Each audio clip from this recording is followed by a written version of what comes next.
Imagine walking into the gym for the first time. You don't expect to deadlift 300 pounds on your first day. You don't expect to run a marathon without training, and you shouldn't expect to have a six pack after one ab workout. Yet somehow we expect ourselves to stay calm when someone criticizes us. We expect ourselves to communicate perfectly in every difficult conversation. We expect ourselves to forgive immediately or to, never lose our temper. We expect ourselves to handle grief and disappointment and rejection like experts with grace without ever training for it. Emotional intelligence isn't something you're born with. It's emotional fitness.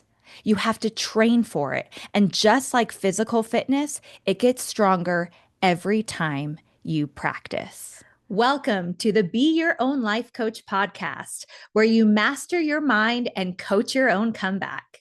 You are the hero, you are the guide, and you will learn to architect your life from the inside.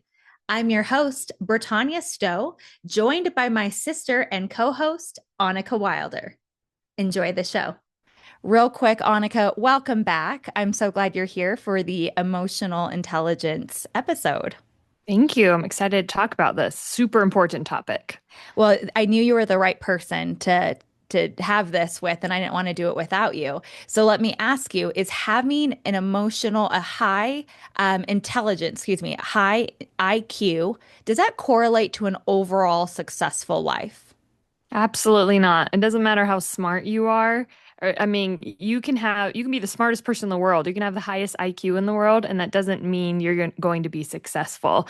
In fact, sometimes I think it's the opposite. Sometimes if you're too smart, you get yourself into trouble because you can overanalyze and overthink things, and then you get too scared. Like I know someone that I went to college with, and I swear he asked the dumbest questions. He seemed like an idiot. I know sounds really judgmental, but this was like 20-year-old Annika's thoughts. Like he is an idiot. And now I follow him on social media. He's got multi-million dollar companies that he runs. He's sold. He's starting other ones. He's actually very successful. And my impression of him was he was not very smart, but because he wasn't overly smart, he was able to take risks and kind of go after something without overthinking and thinking his way out of it. So no, you don't have to be the smartest person, but there are some things that you do need to have, I think, to be successful. So, some of the smartest people, have these huge businesses and are incredibly successful, but then when you look at their lives, they're actually kind of empty. Do you know what I mean? Yeah, for sure. Like there's people out there that can be super smart, can run businesses, be the CEOs, be the bosses, but then they don't know how to communicate to their spouse. Or they don't know what their kids need, and they're not emotionally present or available for the people in their lives. Yeah, it's not because they lack intelligence, they lack emotional fitness. And I'd love to share a couple examples. One, the first one that came to mind for me was Bill Gates, because everyone knows who the heck Bill Gates is, right? He co-founded one of the most successful technology companies in history. He revolutionized personal computing, and he built a company that's worth hundreds of billions of dollars. But guess what? Bill Gates is not a nice guy. And there's actually a lot of things that have come out about him over the years where he's even admitted that he's been impatient and blunt and mean and difficult to work with. He has also reflected back on his family and his relationships and said it was his greatest struggle, not building a huge multi-billion dollar company, but just managing his most intimate relationships. Another one is Jeff Bezos. Everybody knows him. He built Amazon from an online bookstore that he started, I'm pretty sure, in his garage. Mhm. And now it's one of history's largest companies in the world. And he transferred logistics, cloud computing, and retail. I mean, incredible mind. But then at the same time, he had some very public personal challenges. He's been criticized for intense workplace culture, extremely high expectations. There's been a lot of reports of burnout with Amazon workers. And then he had a very public divorce as well. And it just shows that just because you have a successful business, it doesn't guarantee personal fulfillment. Absolutely. I mean, Elon Musk is another great example. Space exploration, AI, electric vehicles, and he's taken some great risks, and he has really helped, our lives progress in the technology space. But if you look at his personal life, I mean, he has had, I mean, even within his business, he's had investor relation issues. He's had so many lawsuits due to his like social media content, so much public controversy, and so many partners and marriages. And, if you look at his life completely as a whole, you're like, okay, he's really intelligent, but does he have that emotional intelligence? And maybe he does, he just doesn't work at it. He doesn't train for it every day. And I heard he has, multiple kids that there's some that don't even talk to him. They don't have a good relationship. And so there's a lot of personal things going on. And so it's just another example that you can have all the money in the world, all the success in the world, and not have the best emotional intelligence to help make a successful personal life. Yeah, just a couple others. We won't go into detail, but Albert Einstein, he was cold to his wife. Steve Jobs, he was incredibly harsh and actually originally denied his daughter when she was first born. And then Tiger Woods, you look at what a great golfer he is, and he has many public scandals, DUIs, infidelity. And so the lesson here is peak performance in one area of life does not automatically transfer to your relationships or to self-regulation. Intelligence and emotional intelligence are two different muscles. I'm excited to talk about this because I have been pondering about IQ for a while. I like to take IQ tests just for fun. I know I'm a nerd, but I I was like gonna it. say nerd. I don't know, I like to know where I measure up. I want to see, if I'm improving or declining, as I get older. And I realized, some people think if you can memorize a bunch of facts, and that's what a lot of school is actually memorizing history and it's just a lot of memorization that people think, oh, you're so smart because you can memorize everything, which is a very small part of intelligence. That's actually not the main thing. If you take an IQ test, almost the entire test is all about pattern recognition and how fast you can recognize those patterns and how fast you can understand the language that you're being tested on.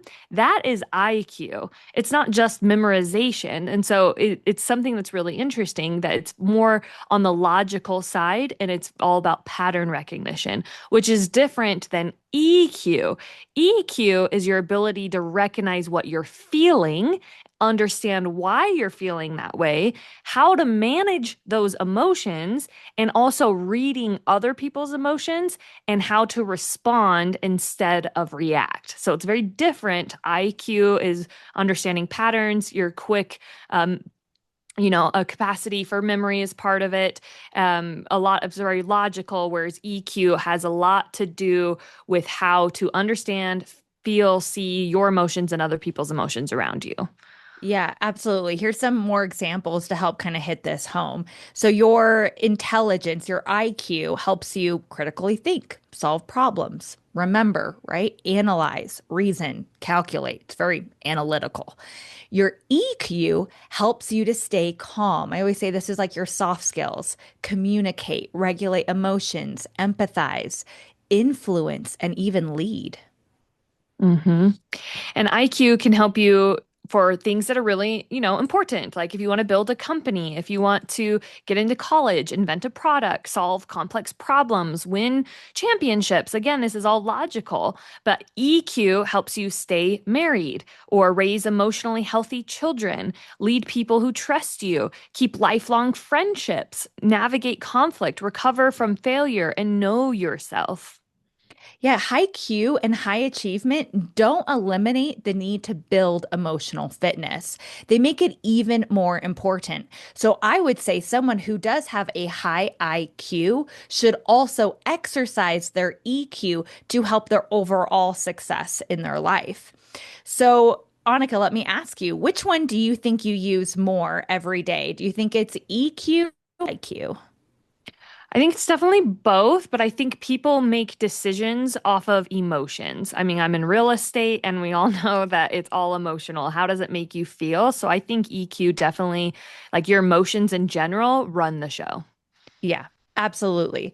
And so, an example of someone who is highly intelligent, but maybe doesn't realize that they're using their EQ or doesn't actually exercise their EQ would be like a surgeon, a brilliant mind who actually has really bad, poor bedside manner, or a brilliant CEO. We listed a couple who's awful to work for.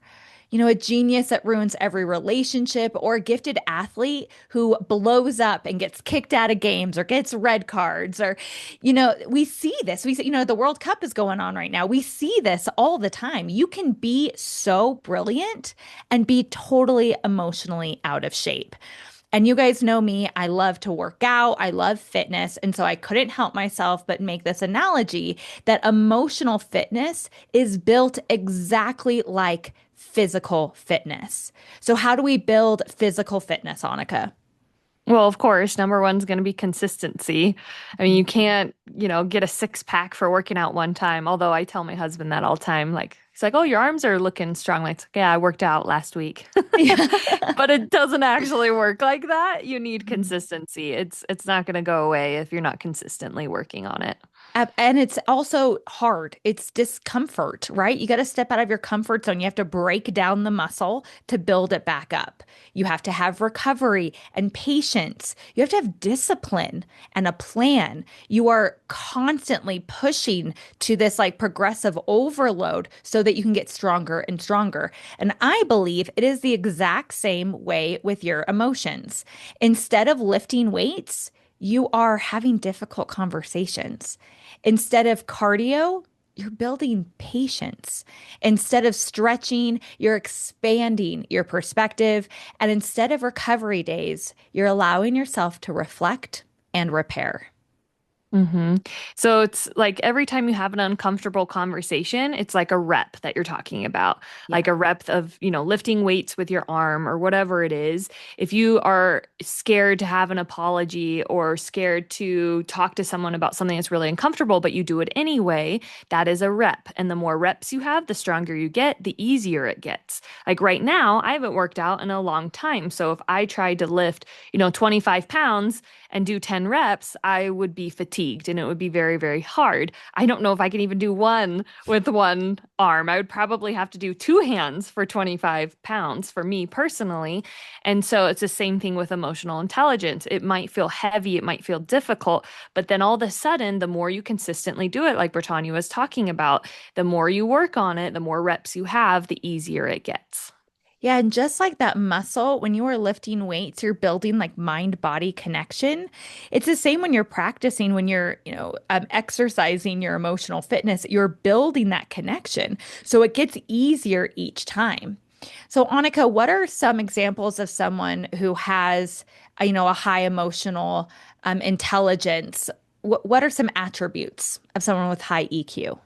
Well, I kind of wanted to say this first before we say what someone who has a high EQ is. Sometimes we ask ourselves like, do I have a high EQ? Like, am I emotionally intelligent?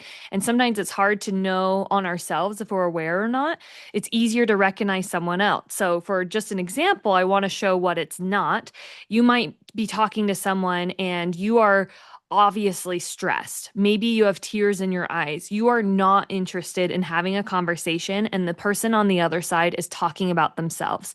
And you're thinking in your mind, do they not see me? Like, I am obviously distressed.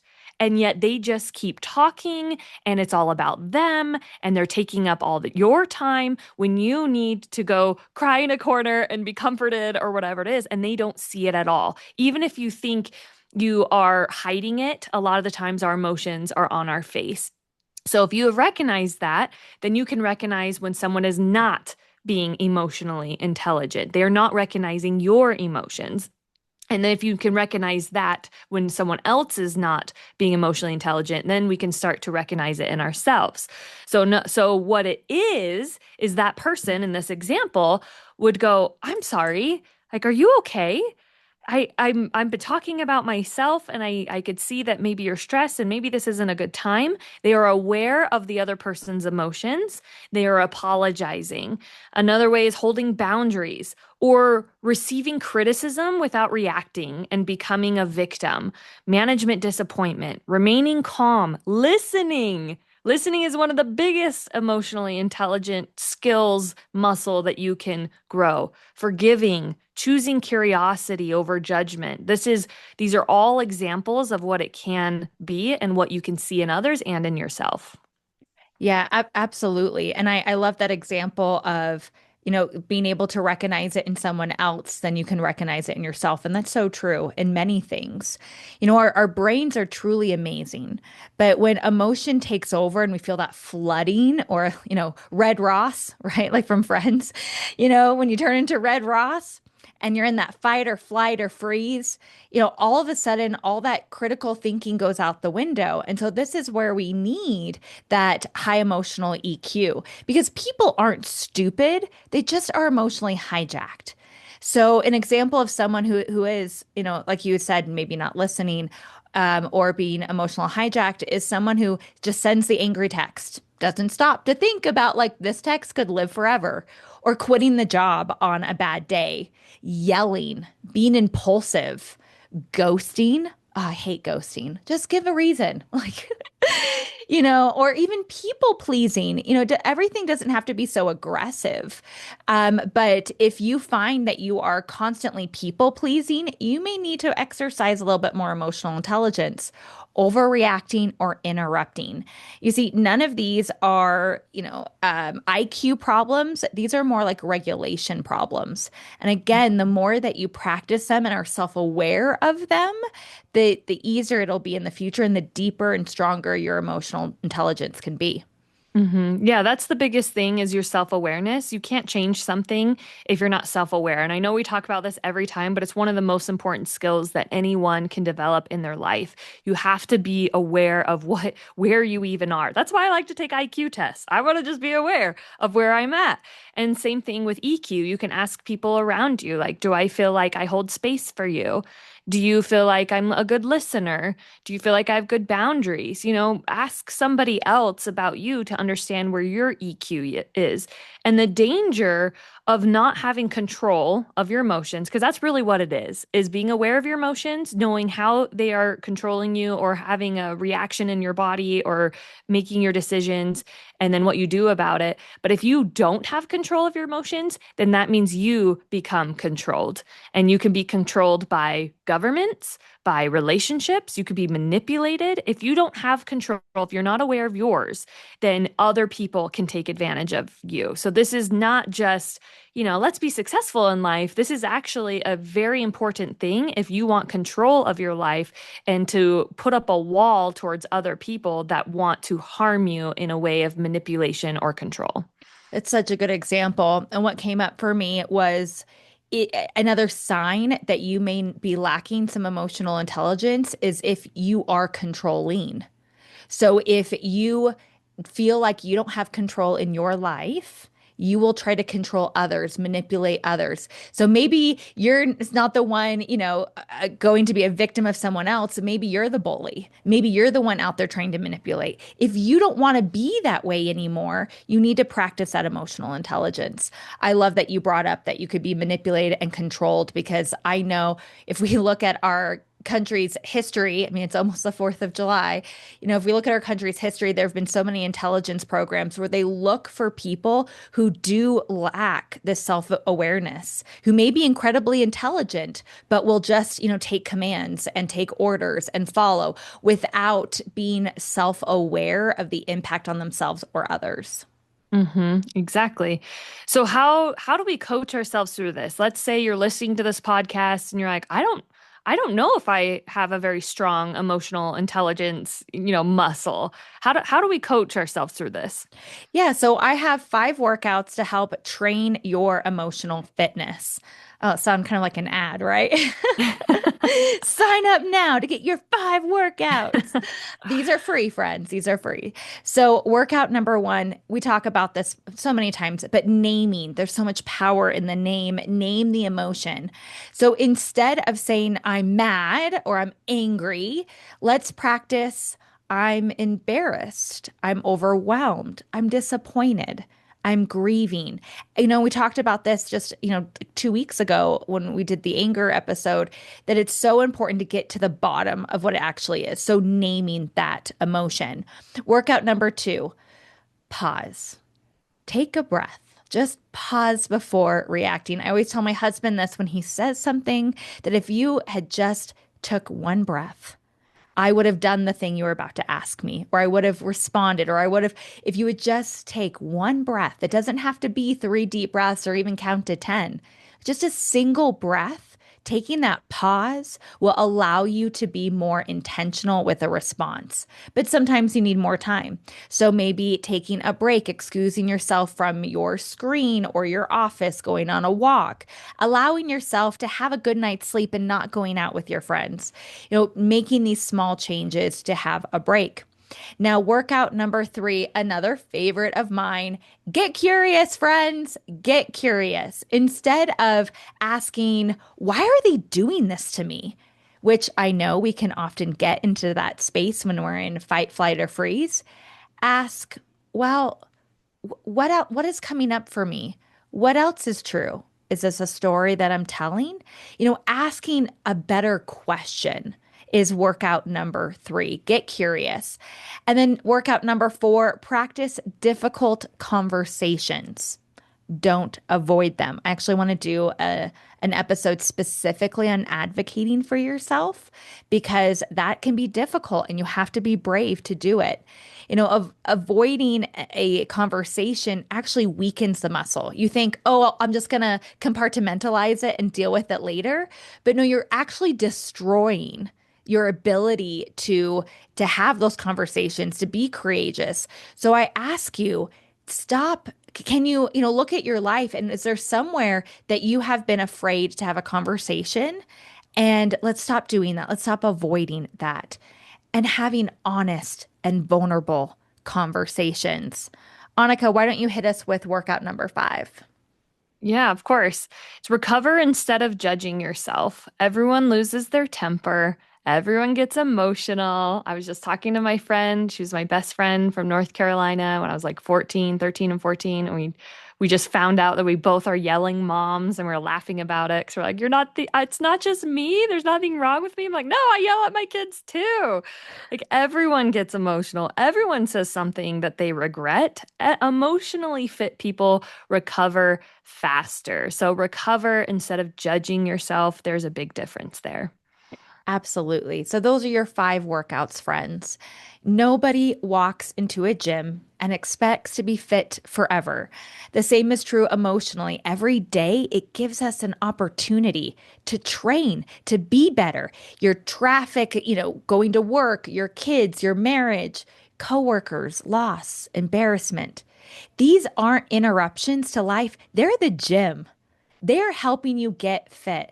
Life isn't testing your emotional intelligence, it's actually building it. You are trying to get stronger, and life, universe, God is supporting that. So this week, ask yourself, not, was I emotional? Did I get angry? Ask yourself, where is somewhere where I got stronger, where I took one more rep? And what did I learn from this, right? Be self aware enough to take that lesson away. And just like every workout you've completed, you're not going to become emotionally stronger overnight. It's that one conversation, one pause, one deep breath. You'll become someone future you will be incredibly grateful you trained to become.